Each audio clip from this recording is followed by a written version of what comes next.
and welcome. I'm Ankit Tuteja and you are watching Tech It Up. This week, I bring you a special edition from Seoul, the capital city of South Korea. Having spent some time here, there is one thing that I have realized. This is a society where technology is intertwined with every aspect of life. Be it the airport, streets, shopping malls, or cafes. You can see technology at play almost everywhere. Let's get started.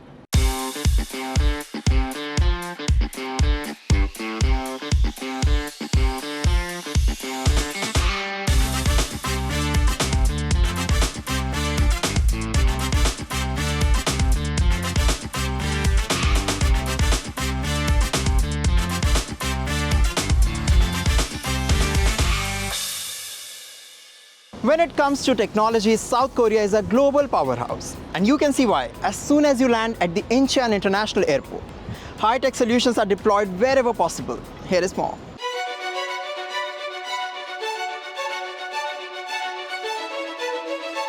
Airports around the world are getting technologically advanced. Recently, we visited one such high-tech airport in South Korea. This is the Incheon International Airport. It's making the most of various technologies to improve the passenger experience. Here are some high-tech solutions deployed at this airport in South Korea.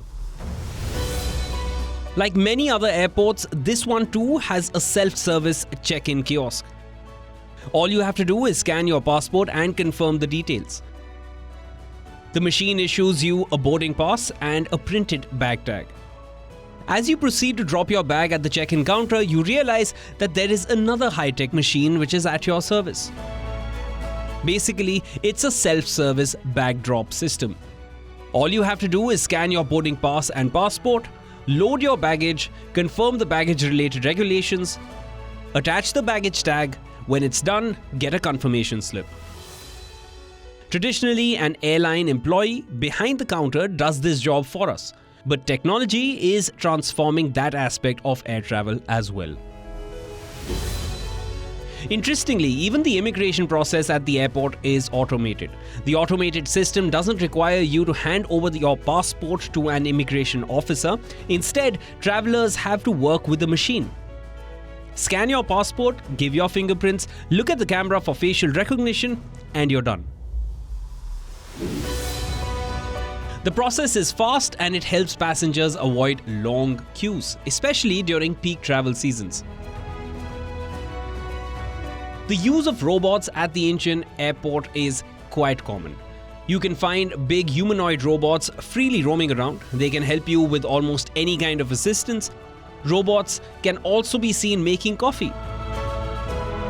There are also delivery robots working for airport cafes and bakeries. These robots deliver sandwiches, coffee, and other bakery items to travelers at Korea's largest airport. This proves to be quite convenient for people who have no time to wait in long queues at airport cafes.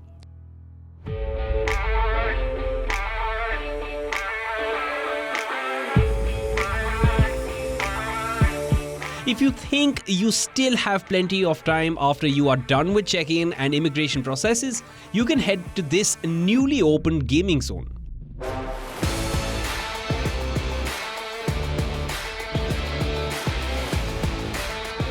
It's for people who want to kill some time while waiting for flights. Riot Games is the state-of-the-art experience zone which is located near Gate 30 of Incheon Airport's Terminal 1. Here you can enjoy a variety of famous Riot games such as League of Legends and Valorant. It even features photo booths and locally sourced artwork.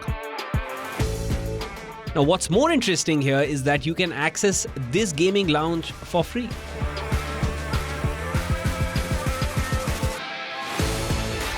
Well, we could spot these technologies during the little time we spent at the airport. It seems South Korea has ambitious plans to introduce more high-tech experiences at the airport. Up next, we take you to a gadgets market in Seoul that is said to be a must-visit for tech enthusiasts.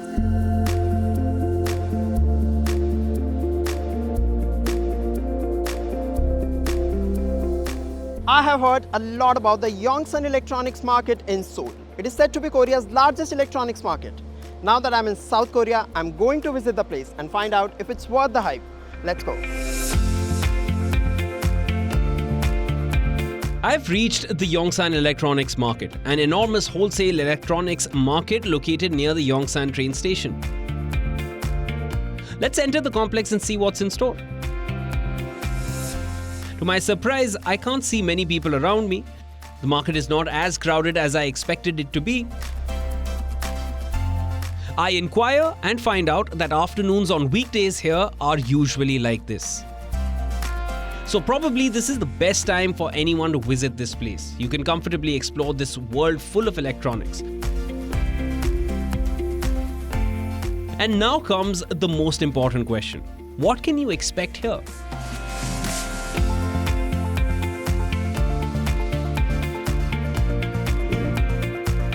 The market houses a variety of stores that sell a host of electronic goods, such as appliances, audio systems, computers, office equipment, phones, electronic games, software, and a wide range of tech accessories.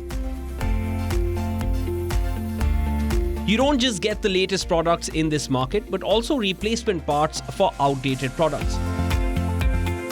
Also, if you are looking for vintage electronic items, chances are you could find them here. It's said that Korean-made products generally cost 20% less here than other retail outlets. Imported electronics, on the other hand, can be as much as 50% cheaper.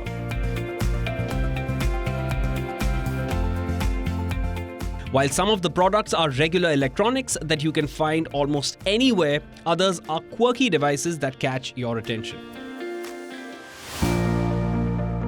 These are high-tech bidets that are quite common in South Korea.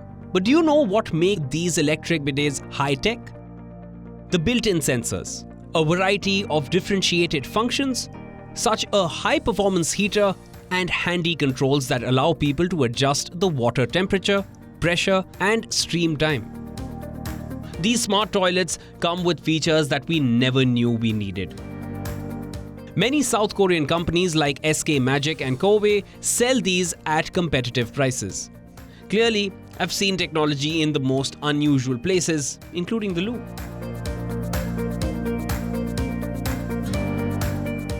And wondering what's this? It's a portable teleprompter, a device that displays text on a screen in front of a speaker or a presenter.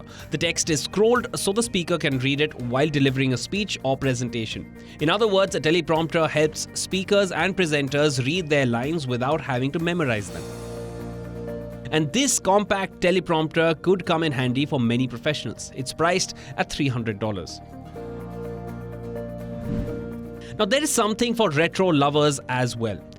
Among vendors selling modern gadgets, there is a shop that deals in a vast vinyl collection. It doesn't just have Korean records, there is plenty of Western music here as well.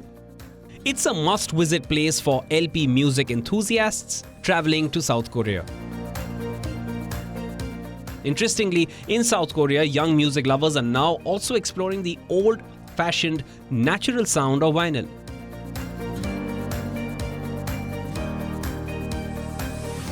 As you explore the Yongsan electronics market, you would come across many bizarre products in different shapes and sizes, be it wearable fans or Bluetooth speakers. Also, some traders here deal in second-hand phones, tablets, and other smart devices. This market is a wonderland for anyone who loves technology. So if you like something and decide to buy, remember that you have the opportunity to bargain, even though prices are listed for the items.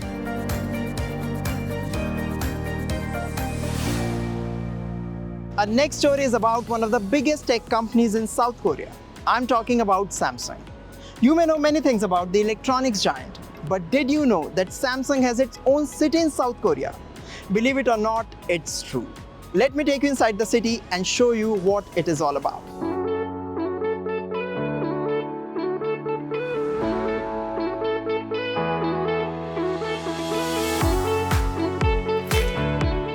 I'm at the Samsung Digital City, a place where the company innovates and its new gadgets are conceptualized, designed, and tested before they reach the markets. And you know what? There is a lot more that happens here. Let me show you.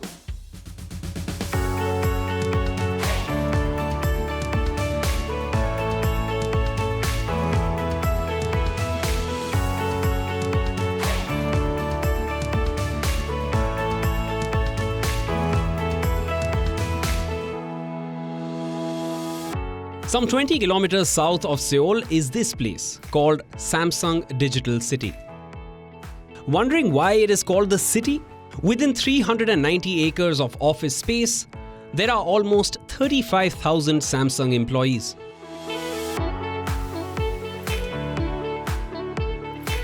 Four landmark office towers up to 38 floors high, 131 smaller buildings with labs, offices, recreational facilities, and a guest house for visiting researchers.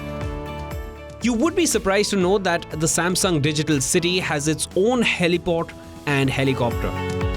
The campus has soccer fields, basketball courts, and gyms. But you know what we like the most in this city? It's the Samsung Innovation Museum. It showcases the evolution of the electronics industry around the world. It houses many original devices from the past 270 years. Let me show you some of the firsts that are on display at the museum.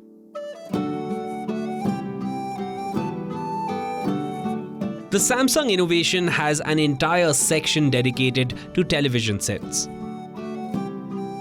This is Televisor. It's the first TV developed in 1930 by John Logibert of Scotland. It was a mechanical TV that presented moving images by rotating a circle plate with a hole. What you see on your screens now is the vacuum tube TV. It's the first mass-produced TV from 1946. More than 10,000 units of this TV were sold in the first year of launch. This is the portable transistor TV, which was developed by Sony in 1960. In 1962, Sony released another portable TV. It was called microtransistor TV. This happened to be the smallest and lightest TV in the world when launched. You will be amazed to see some of the old TVs featured in the museum.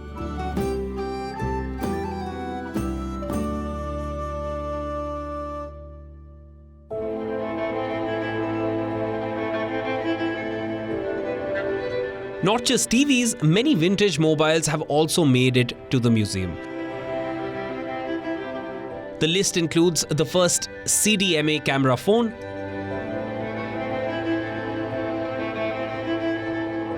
the first smartphone, and the first camera phone.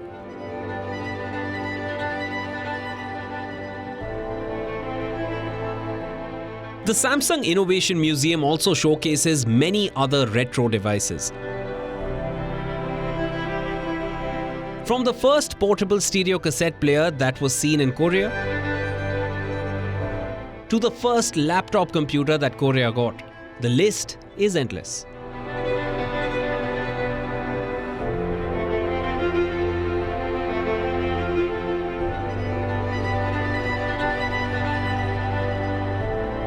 Other than luxurious amenities and the Innovation Museum, the Samsung Digital City also has facilities that give a peek into the future of automation and smart devices. For instance, this house setup in the Digital City is powered by smart devices. Be it the lights, curtains, bed or workstation, all are powered by smart sensors, which means they can be moved or adjusted with a single tap or a voice command.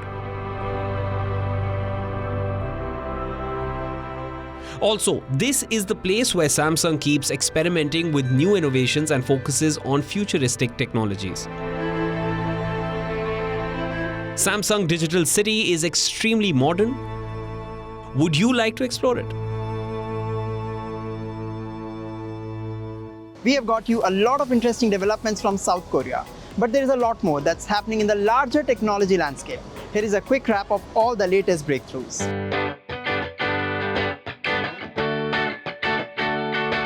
Gamers in London can now test their gaming skills at a new permanent exhibition in the city's Science Museum. The interactive display showcases everything from retro Super Mario Bros. Games to current VR headset experiences. Named Power Up, this new exhibit is an interactive celebration of the best and most influential video games from 1976 to the present day. These visitors are trying their hand at Halo, the futuristic Xbox first-person shooter phenomenon. This is a 16-player setup where people can play the same game together. It's just one of the many titles showcased at the Science Museum in London. So in this space, we've got over 160 consoles spanning 5 decades of video gaming, and it's all playable, and people get to come along and see firsthand how games have evolved over time. Power Up has curated games across 20 themes. The list includes classics like Pong or Manic Miner. It's quite different from an arcade. In an arcade, you've just got usually a random collection of different arcade machines. This is actually a curated space. We thought about the history of video games, and we want to tell stories and inspire people. So I'm sat next to this timeline, which actually is a chronologically ordered history of video games, starting in the 1970s and going right to present day.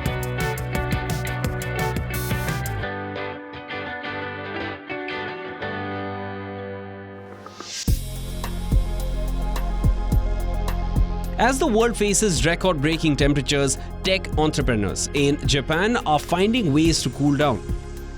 Just take a look at this, fashion that keeps you cool. This dress comes with inbuilt fans. There are fans to wear around the neck. They are aimed at cooling one individual.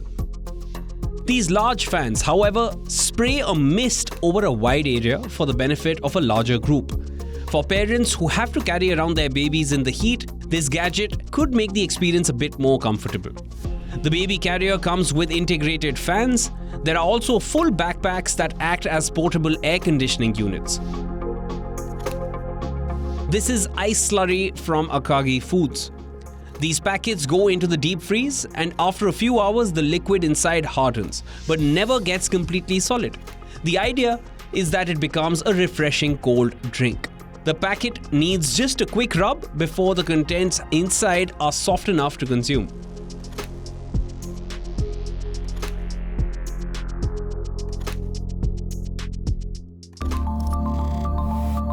Solar panels are a greener way of generating energy. But when they get old, how do you dispose them of without harming the environment? Well, a plant in Arizona is finding ways to recycle aging panels to stop them from going into landfill. This is the largest solar panel recycling plant in North America. It's called We Recycle Solar. It can process 156,000 kilograms of modules in a single day. So what inspired us to start We Recycle Solar was a huge problem. As solar is a great technology, it is now becoming more and more accessible to everyone. There was no planning for end of life. And with secondary markets, with US's supply chain woes, we knew we could find a way to take those raw materials and these assets and give them new life. Workers maneuver the stacks of solar panels into the sprawling 75,000 square foot facility on forklifts, where the panels are separated by brand and models. Some only have a few cracks in their glass, so these can be reused. There are clients around the world who want refurbished panels for their affordability. Those that don't go towards testing and resale head down a conveyor belt where glass, metals, and other materials with value are separated. Repurposing these means finding new uses for them, such as selling glass to companies that do sandblasting. Every product today that you see within the US supply chain is heavily mined, is heavily sourced, and often disrupts the ecosystems all around the world. So why not take it from existing products, extract those raw materials, and put them back into use?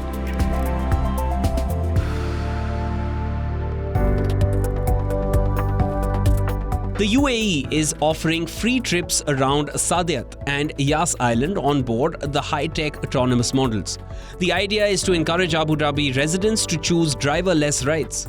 In collaboration with WeRide, which is an international autonomous driving technology company, the country's integrated transport center is hoping to expand its driverless fleet. First introduced in 2021, the autonomous service spent more than a year testing its operations on UAE roads. Equipped with sensors, 10 cameras, and a safety officer behind the wheel, WeRide assures that its vehicles are safe. Inside the vehicle, we also have the emergency button. If we face some emergency, or the customer or the safety officer will press the button to stop the vehicle. It's very safe.